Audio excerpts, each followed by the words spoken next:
उसे जो अच्छा लगता है वो वही करता है, चाहे वो समाज के खिलाफ हो, कानून के खिलाफ हो या फिर पूरी इंसानियत के खिलाफ ही क्यों ना हो।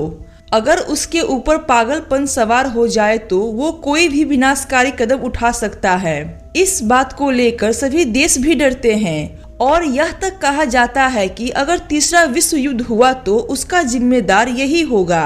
ये दूसरे देशों के लिए अपने बेबाक बोल और पागलपन के लिए तो लोकप्रिय हैं ही, लेकिन अपने देश के लिए तानाशाह और जल्लाद से कम नहीं। जी हाँ दोस्तों, हम बात कर रहे हैं पूरी दुनिया के लिए परेशानी का सबब बनने वाले नॉर्थ कोरिया के तानाशाह नेता किम जोंग उन की, जो अपने सैन्य बल के दम पर कई देशों को युद्ध की धमकी भी देता है। कई तरह के बम का परीक्षण कर सभी देशों के नाक में दम किए रखता है। जो उसके रास्ते में आते हैं उसे वो मौत का घाट उतार देता है। और तो और उसने अपने देश में कई अजीबोगरीब नियम भी बना रखे हैं, जिसे ना मानने वाले को कड़ी सजा का सामना करना पड़ता है। यहाँ तक कि आपको अपनी जान से हाथ भी धोना पड़ सकता है। इसकी क्रूरता इतनी है कि उसके देशवासी घुट घुट कर अपने जीवन व्यापन करते हैं। यहाँ आप अपने मन का हेयर स्टाइल भी नहीं रख सकते, ना ही जीन्स पहन सकते हैं। अगर यहाँ कोई दोषी पाया गया तो उसके 3 पीढ़ियों को सजा भोगना पड़ता है। दोस्तों, इसके क्रूरता के किस्से तो बहुत हैं, जो हम आगे देखेंगे। आप इस वीडियो में अंत तक बने रहें।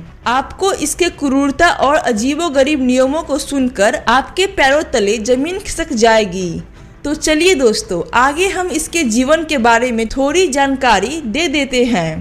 किम जोंग उन का जन्म 8 जनवरी 1983 को उत्तरी कोरिया में हुआ। इसके पिता किम जोंग इल, जो इसी की तरह क्रूर और तानाशाह थे, और इसके दादा किम सुंग, जिसने किम डायनेस्टी की स्थापना की थी। किम जोंग उन की शुरुआती जीवन को हमेशा रहस्यमय ही रखा गया, लेकिन कुछ डॉक्यूमेंट्री और आर्टिकल से यह जाना जाता है कि ये किम जोंग इल का तीसरा बेटा है। किम जोंग इल उत्तरी कोरिया के मिलिट्री लीडर थे। यह कम्युनिस्ट पार्टी के नेता भी थे। किम जोंग उन की माता का नाम को यंग ही है। इनकी माता एक अच्छी ओपेरा सिंगर थी। किम की आरंभिक शिक्षा किम इल सुंग मिलिट्री यूनिवर्सिटी में हुई। इसके बाद इसे स्विट्जरलैंड में पढ़ने के लिए भेज दिया गया। उसने वहां अपना नाम बदलकर अपनी शिक्षा पूरी की। और इसके साथियों का माने तो किम बचपन में बहुत शर्मीला और बास्केटबॉल प्रेमी था। पढ़ाई पूरी करने के बाद वह अपने देश वापस आ गया। यहाँ आकर इसे उत्तराधिकारी बनने के लिए सभी तरह की ट्रेनिंग वगैरह दिए जाने लगे। फिर वर्ष 2004 में किम जोंग उन को किम जोंग इल का उत्तराधिकारी बनाया गया, क्योंकि किम जोंग इल ने अपने तीनों बेटों में से इसी में वह सभी खूबियां देखी जो वो अपने उत्तराधिकारी में चाहता था।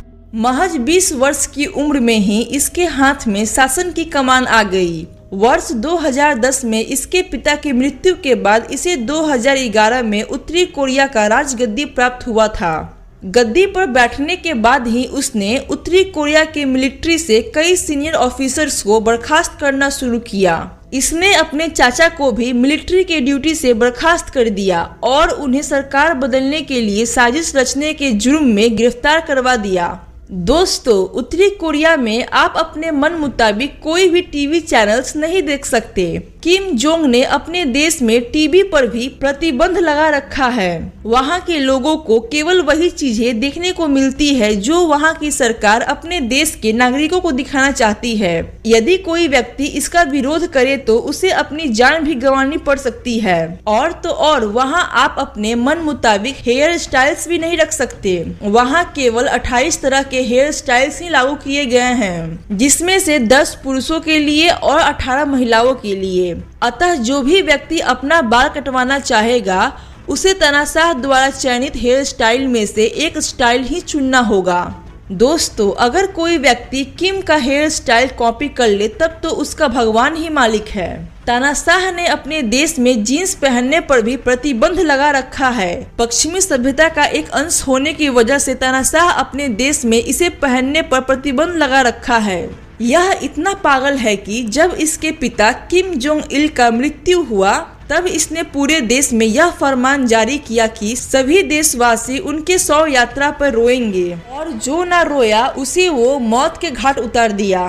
किम की सनक का आलम आप पूछिए ही मत। जिस फूफा जेंग सेंग थाएक ने उसे राजनीति के दाव पे समझाए, जब उनका कद उसे खुद से बड़ा लगने लगा तो किम से देखा नहीं गया। उसने अपने फूफा को 120 शिकारी कुत्तों के आगे फिकवा दिया। पति की मौत पे सवाल उठाने वाली किम जोंग उन की बुआ को भी मौत ही नसीब हुआ। दोस्तों, अगर आप किसी सरकारी पद पे हैं तो आपकी एक छोटी सी गलती को नजरअंदाज कर दी जाती है, लेकिन अगर आप उत्तरी कोरिया में रहते तो आपको अपने जान से हाथ धोना पड़ सकता है, क्योंकि वहां के डिफेंस चीफ योंग योंग ने मीटिंग के दौरान एक बार सुप्रीम लीडर के सामने झपकी क्या ले ली, फिर क्या था, तानाशाह आग बबूला हो गया और उसे फौरन अरेस्ट करवा दिया। इसके बाद उसे एंटी एयरक्राफ्ट गन से मरवा दिया। ऐसा करते वक्त देश का हर बड़ा अधिकारी वहां मौजूद था ताकि उनके दिलों में खौफ बना रहे। उत्तरी कोरिया में गाड़ी पर भी प्रतिबंध है। वहां केवल सरकारी नौकरशाहों को ही गाड़ी रखने का इजाजत है। वहां राजधानी में रहने के लिए आम नागरिकों को वहां के सरकार द्वारा इजाजत लेनी पड़ती है।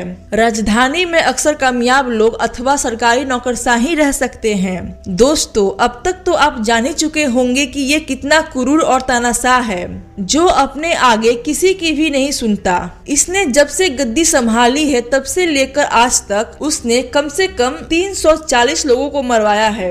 यह तो अपना जीवन आलीशान तरीके से चमक धमक में जीता है, लेकिन वहीं उसके देश में 40% से ज्यादा लोग भूखमरी के शिकार हैं। दोस्तों, ये तो दूसरे देशों को परेशान करता ही है, लेकिन उससे ज्यादा परेशान इसके देश के नागरिक खुद ही हैं, जो सभी तरह की यातनाओं को सहते हुए अपने जीवन को जैसे तैसे चला रहे हैं। तो दोस्तों, हम आज का वीडियो यहीं खत्म करते हैं। वैसे तो इसके पागलपन के कारनामे बहुत हैं, जो हमारे लिए एक वीडियो में बताना संभव नहीं। अगर आपको इसके बारे में और जानना हो तो हमें कमेंट बॉक्स में कमेंट कर जरूर बताएं। तो चलिए दोस्तों, आज का वीडियो हम यहीं खत्म करते हैं और आप हमें कमेंट बॉक्स में बताएं कि आपको यह वीडियो कैसा लगा। और अगर यह वीडियो आपको अच्छा लगा तो आप अपने दोस्तों में शेयर करें, हमारे चैनल को सब्सक्राइब करें और दोस्तों बगल के बेल आइकन को दबाना बिल्कुल ना भूलें, ताकि हमारे आने वाली वीडियो का नोटिफिकेशन आप तक सबसे पहले पहुंचे।